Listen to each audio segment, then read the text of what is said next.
একটি ভাসমান বাজারের নাম। আপনারা হয়তো অনেকেই ভেনিসের বিখ্যাত ফ্লোটিং মার্কেট কিংবা ভাসমান বাজারের কথা শুনেছেন। ঠিক তেমনই একটি ভাসমান বাজার হচ্ছে ভীমরুলির এই ভাসমান পেয়ারা বাজার, যা বাংলাদেশের দক্ষিণে অবস্থিত বরিশাল বিভাগের ঝালকাঠি জেলায় অবস্থিত।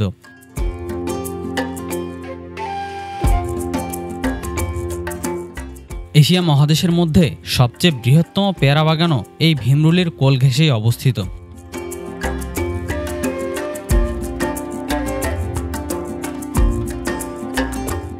আজকের ভিডিওতে আপনাদের দেখানোর চেষ্টা করব ভীমরুলির এই ভাসমান বাজার সহ বরিশালের বিভিন্ন জনপ্রিয় পর্যটন স্পটগুলোর আসল সৌন্দর্য, এবং দেওয়ার চেষ্টা করব এই ভীমরুলি ভ্রমণের একটি পূর্ণাঙ্গ ভ্রমণ গাইডলাইন।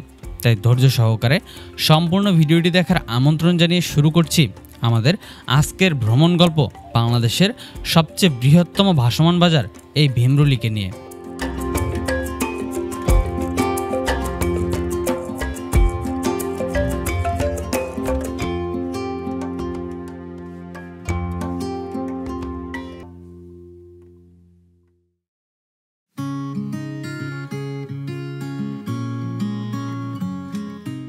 ভীমরুলি ও তার আশেপাশের সবচেয়ে জনপ্রিয় পর্যটন স্পটগুলো ঘুরে দেখার জন্য আমাদের সর্বপ্রথম গন্তব্য হচ্ছে বরিশাল।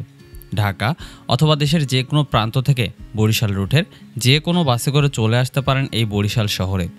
সেক্ষেত্রে শ্রেণীভেদে জনপ্রতি ভাড়া পড়বে 550 টাকা থেকে 1200 টাকা পর্যন্ত।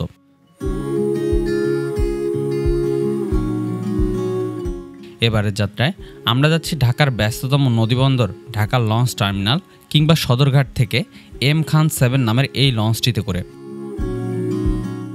ঢাকা থেকে বরিশাল যাওয়ার জন্য এই লঞ্চটিতে শ্রেণীভেদে জনপ্রতি ভাড়া পড়বে 300 টাকা থেকে 5000 টাকা পর্যন্ত।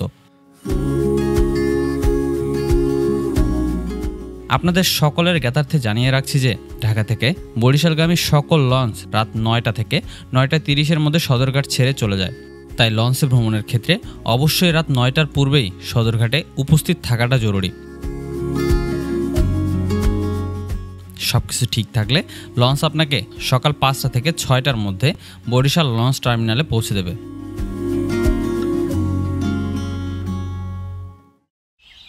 হ্যালো এভরিওয়ান, আসসালামু আলাইকুম। এই মুহূর্তে আমি আছি বরিশাল লঞ্চ টার্মিনালে। আর আপনারা সকলে জানেন গতকাল আমরা এই লঞ্চটিতে করে মূলত বরিশালের উদ্দেশ্যে রওনা হয়েছিলাম রাত 9টার দিকে। আর এই লঞ্চটি আমাদের সকাল 5টার দিকে এখানে নামিয়ে দিয়েছে। সো এখন আমরা এখান থেকে বেরিয়ে যাব। এখান থেকে বেরিয়ে গিয়ে পাশে একটি হোটেল থেকে সকালে নাস্তাটা সেরে নিব।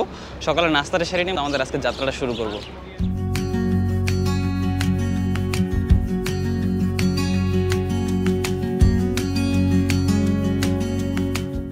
বরিশাল লঞ্চ টার্মিনাল থেকে বেরিয়ে বাজারের পাশের একটি রেস্টুরেন্ট থেকে জনপ্রতি 70 টাকায় সেরে নেই সকালের নাস্তা। সকালের নাস্তা শেষে আমাদের প্রথম কাজ হলো সারাদিনের জন্য একটি সিএনজি লেগুনা কিংবা অটো ভাড়া করে নেওয়া। তো ভীমরুলি পেয়ারা বাগান ঘুরে দেখার জন্য আমরা মূলত এই সিএনজিটা ভাড়া করে নিয়েছি। আজকে সারাদিনের জন্য 1200 টাকা পড়েছে। তো যাই হোক, চলুন এখন এই সিএনজিতে করে আমরা রওনা করি বরিশালের বিভিন্ন পর্যটন স্পট দেখার উদ্দেশ্যে এবং ভীমরুলি পেয়ারা বাগানের উদ্দেশ্যে।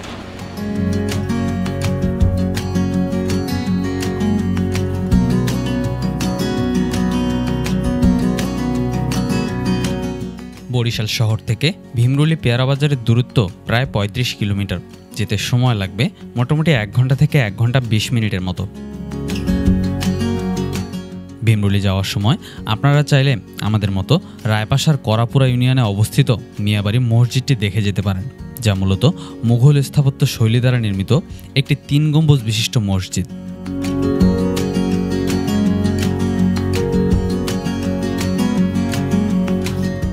মসজিদটা শুরুতে যদি আসেন, এখানে একটা সিঁড়ি রয়েছে যেটা দিয়ে দোতলায় যাওয়া যায়। আর নিচেও মূলত কিছু জায়গা রয়েছে যেখানে নামাজ পড়া যায়। আর নিচে কিন্তু বর্তমানে আমি দেখলাম যে এখানে মনে হয় সম্ভবত এখন মক্তব বা ধর্মচর্চা চলে। এই মসজিদের প্রতিষ্ঠাতা জমিদার হায়াত মাহমুদ, যিনি ইংরেজ শাসনের বিরুদ্ধে বিদ্রোহ করার কারণে বুজুর্গ উমেদপুরের জমিদারি তার কাছ থেকে কেড়ে নেওয়া হয় এবং পরবর্তীতে তাকে প্রিন্স অফ ওয়েলস দ্বীপে নির্বাসিত করা হয়। দীর্ঘ 16 বছর পর দেশে ফিরে তিনি 2টি দিঘি খনন করেন এবং এই দিঘির পাড়েই 3 গম্বুজ বিশিষ্ট এই দোতলা মসজিদটি নির্মাণ করেন। তার এই নির্মাণ আজও দক্ষিণ বাংলার একটি জনপ্রিয় পর্যটন আকর্ষণ হিসেবে অব্যাহত রয়েছে।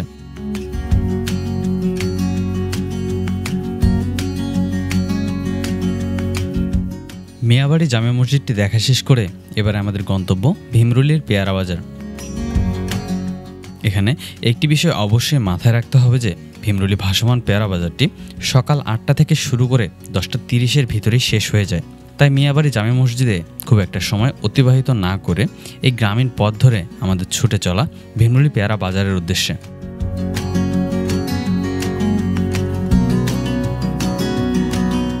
সো এই মুহূর্তে আমরা কিন্তু চলে এসেছি আদমকাঠি বাজারে। এই যে আমার সামনে দেখতে পাচ্ছেন, এটা হচ্ছে আদমকাঠি বাজার মূলত।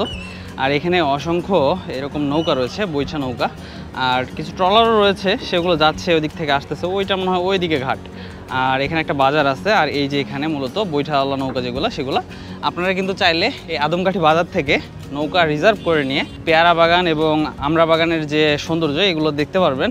এগুলো দেখা শেষ করে এখান থেকেই সোজাসুজি চলে যেতে পারবেন ভীমরুলি ভাসমান যে পেয়ারা বাজারটা রয়েছে সেই ভীমরুলি বাজারের উদ্দেশ্যে। তো যাই হোক, চলুন এখন আমরা এখান থেকে একটা নৌকা রিজার্ভ করব।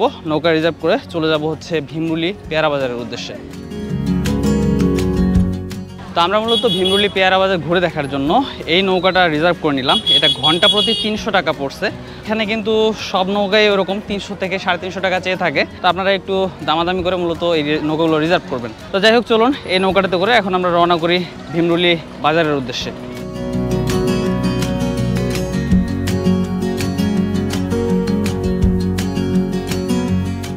আদমকাঠি বাজার থেকে ভীমরুলি যাওয়ার পথে 2টি পেয়ারা পার্ক দেখতে পারবেন। আপনারা চাইলে কিছু সময়ের জন্য নৌকা থামিয়ে ঘুরে দেখতে পারেন এই পার্ক দুটি।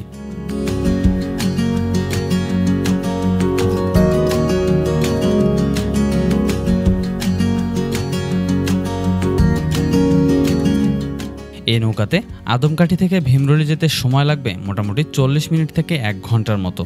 চারপাশের পেয়ারা বাগান ও খালের সৌন্দর্য দেখতে দেখতে কখন যে এ সময় পার হয়ে যাবে তা আপনি বুঝতেই পারবেন না। ভীমরুলির পেয়ারা বাজার দেখার পূর্বে আমরা একটু ঘুরে দেখতে চাই কিভাবে গাছ থেকে এই পেয়ারা সংগ্রহ করা হয় আর এই বড় বড় পেয়ারা বাগানগুলোর ভেতরটাই বা কেমন হয়ে থাকে।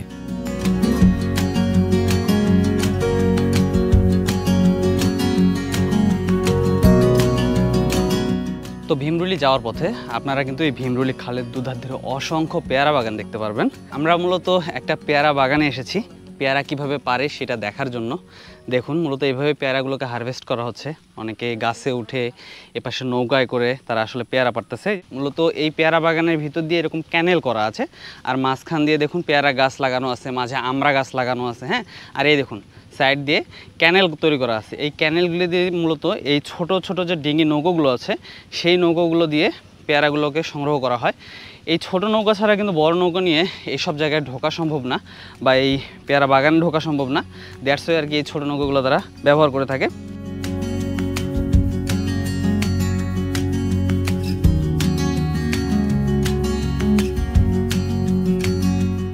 কত সুন্দর একটা পেয়ারা, অসম্ভব সুন্দর। তো তারা মাত্রই আসলে গাছ থেকে পারতেছে এই পেয়ারাগুলো, র জিনিস। আসলে এইটা দেখার যে একটা প্রশান্তি, এটা একমাত্র আপনারা এই ভীমরুলিতে আসলেই পাবেন।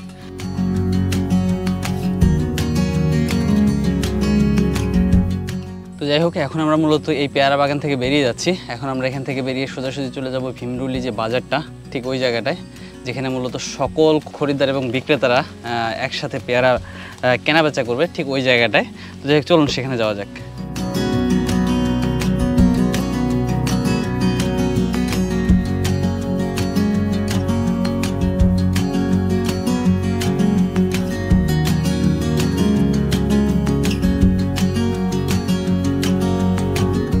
তো এই মুহূর্তে কিন্তু আমরা প্রবেশ করে ফেলেছি ভীমরুলি যে ভাসমান পেয়ারা বাজারটা, ঠিক সেখানে। এই যে দেখুন, এখানে আড়তদাররা মূলত ট্রলার নিয়ে এসেছে, আর এই ছোট ছোট নৌকাতে করে কিন্তু চাষিরা তাদের পেয়ারা নিয়ে এসেছে এখানে পেয়ারা বিক্রি করার জন্য। তো এই যে দেখুন, আমার সামনে দেখতে পাচ্ছেন ক্যারেট ভরে ভরে নিয়ে আসছে।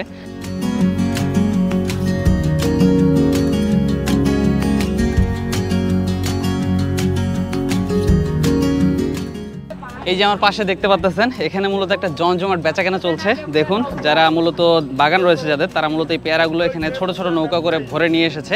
আর এই যে আড়তদার যারা পাইকার, তাদের কাছে মূলত বিক্রি করছে। আর পাইকাররা দেখুন এখানে ক্যারেট ভরে ভরে কিন্তু তারা তাদের পেয়ারাগুলো দেশের বিভিন্ন প্রান্তে পৌঁছায় দিবে। ভাই পেয়ারাগুলো কোথায় যাবে? সিলেট। দেখুন শুধুমাত্র ঢাকা নয়, ঢাকার বাইরেও কিন্তু সিলেট সহ বিভিন্ন দেশের বিভিন্ন প্রান্তে মূলত এই পেয়ারাগুলো চলে যায়। এই জন্য এই বরিশালের পেয়ারা এতটাই বিখ্যাত।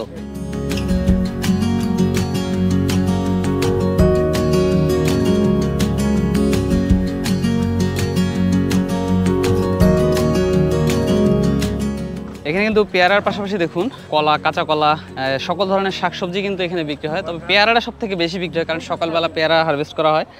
এই দেখুন এখানে কাঁকরোল রয়েছে। তো সকল পদের কিন্তু শাকসবজি মূলত এখানে যারা কৃষক রয়েছে তারা নিয়ে আসে বিক্রির উদ্দেশ্যে। তো এখানে আসলে আপনারা এই পেয়ারার পাশাপাশি অন্যান্য শাকসবজি আসলে দেখতে পারবেন, বা এখান থেকে যদি চান আপনারা নিতেও পারবেন।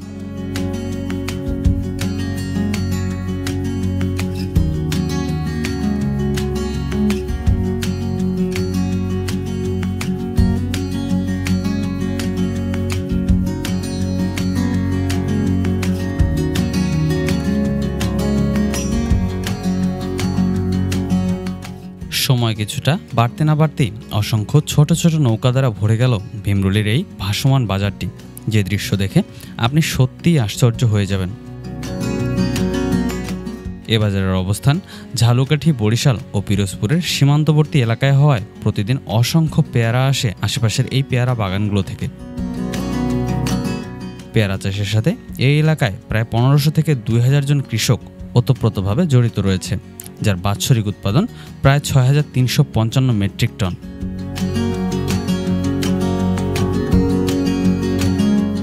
ভীমরুলির পেয়ারা বাগান দেখা শেষ করে এবারে আমাদের গন্তব্য বাইতুল আমান জামে মসজিদ, যা বরিশালের উজিরপুর উপজেলার গুঠিয়ার চাঙ্গুরিয়া গ্রামে অবস্থিত।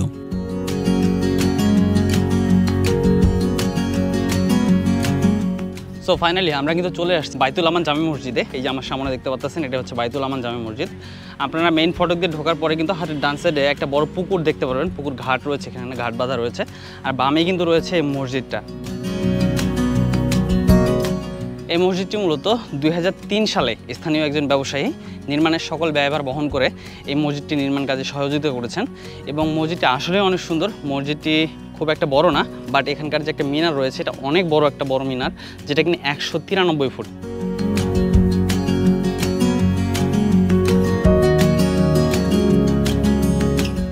আর এই মসজিদের চারপাশে যে জায়গা রয়েছে, ধারণা করা হয় এখানে 20,000 জন মুসল্লি একসাথে ঈদের জামাত আদায় করতে পারবে, সেরকম একটি মাঠ এখানে রয়েছে।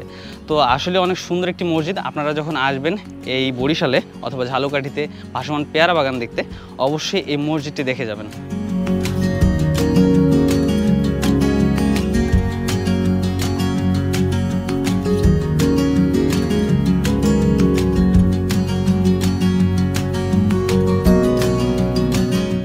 বাইতুল আমান জামে মসজিদ দেখা শেষ করে আমরা আবারও ফিরে আসি বরিশাল শহরে। এখান থেকে আপনারা প্রতি 1 ঘন্টা পর পর ঢাকা যাওয়ার জন্য বিভিন্ন পরিবহনের বাস পেয়ে যাবেন। আপনাদের সকলের সুবিধার্থে এই ভ্রমণের বিস্তারিত ব্যয়ের হিসাব ভিডিওর ডেসক্রিপশন বক্সে উল্লেখ করা রয়েছে, চাইলে দেখে নিতে পারেন। আজকের মতো ভিডিওটি এখানেই শেষ করছি। ভীমরুলি ভ্রমণ সংক্রান্ত আপনার যে কোনো মতামত জানাতে পারেন এই ভিডিওর কমেন্ট বক্সে। দেখা হচ্ছে নতুন কোনো ভিডিওতে। ততক্ষণ পর্যন্ত সবাই ভালো থাকবেন, সুস্থ থাকবেন। আর ভিডিওটি ভালো লেগে থাকলে সাবস্ক্রাইব মাস্ট।